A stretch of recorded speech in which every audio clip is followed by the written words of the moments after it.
Hi friends, I just wanted to connect with you guys and show you a little tutorial on how I score my loaves.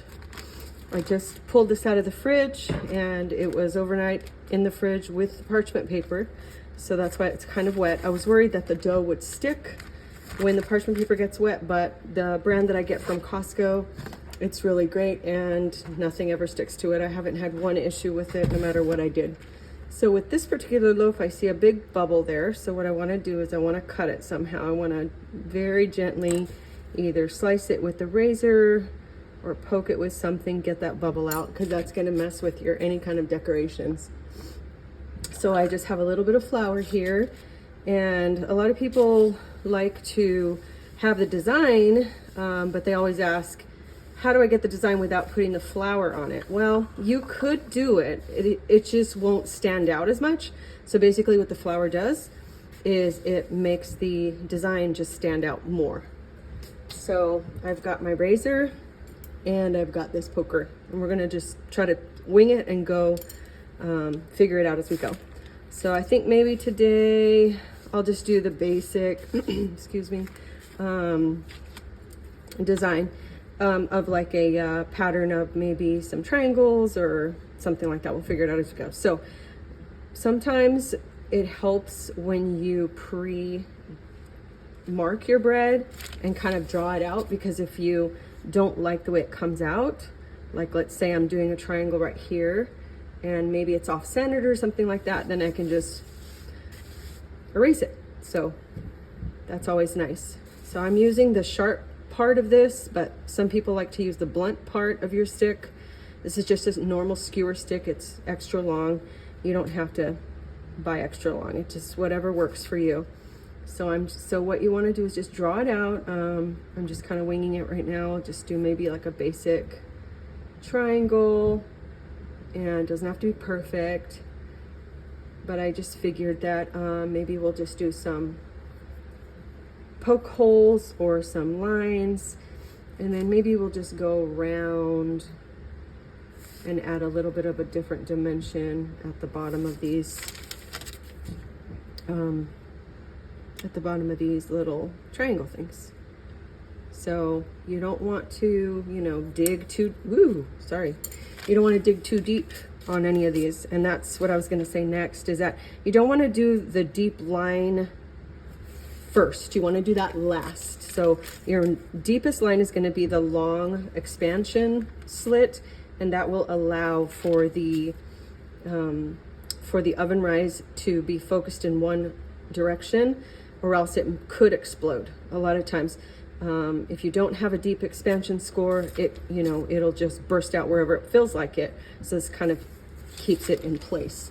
So on this little baby triangle up here, I'm probably just going to do a little slit, a normal little husk type of, what do you call it, like a wheat looking thing.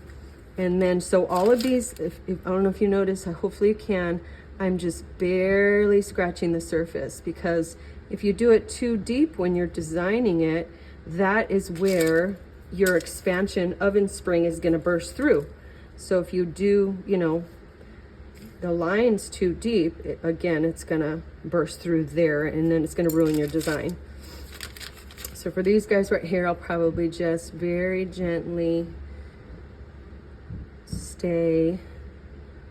outline this line. Not sure if I'm going to do anything inside of those holes or not, but you do whatever you feel like doing. So yeah, I might do some more wheat stalks right here just to give it a little bit of decoration on the bottom. You just do one little gentle one on the top, and then you kind of pull in diagonal downwards. Some people like to go further out and make it wider as they go down, so they'll do little short ones on the top and then long ones on the bottom. So it doesn't matter, you can make them skinny, long, wide, whatever you like. So just continue that. And again, I'm not really slicing or cutting. I'm just barely scratching the surface because we don't want to explode in that vulnerable area inside the oven. So yeah, I think I will go ahead and leave these blank and maybe do, just for the sake of time, maybe just do a large wheat stock on this. So I'll start short and then I'll start going longer on the bottom. Short, short, short, and then get longer on the bottom. And some people like to make just a super even extra gentle line like that. So I'm hardly putting any pressure on this whatsoever.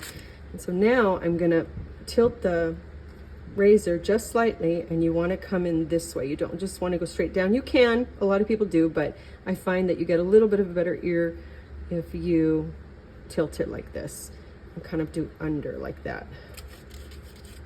So then sometimes I'll even slice it right underneath the skin like this to encourage that oven spring and encourage that open ear.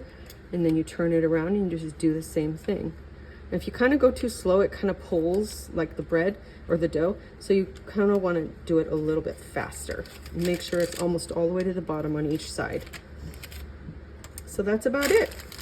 I might be doing some more of these tutorials on scoring. I think this is going to look really pretty in the oven.